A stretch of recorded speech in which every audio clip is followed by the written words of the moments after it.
Toteutus on sillä tavalla, että tässä teillä on laatikollinen pallo ja ei ihan näin paljon täytyy välttämättä olla, mutta 50-100 palloa olisi hyvä olla tässä näin.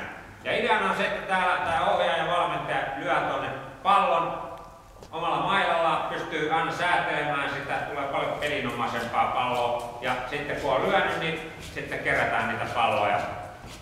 Ja joko se voi tehdä tällä tavalla, että luen sinun kämmenen. Tipauttaa ja lyö siitä pallo, tipauttaa ja lyö sen pallo. Tai sitten jos haluaa vähän nopeampi temposta harjoittelua tehdä, niin silloin tehdään tästä suoraan lyödään. Jos kehitys aloittelija vähemmän pelanneen, niin silloin tämä tempo on paras ja se on tavallaan helpompi tehdä tällä tavalla.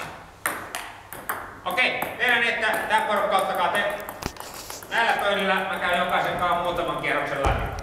Kun juttu tuohon pelaamaan, niin tulee pelkästään tälle kämmen puoliskolle palloja ja yritetään muistaa ne ohjeet. Matala peliasento, eikö niin?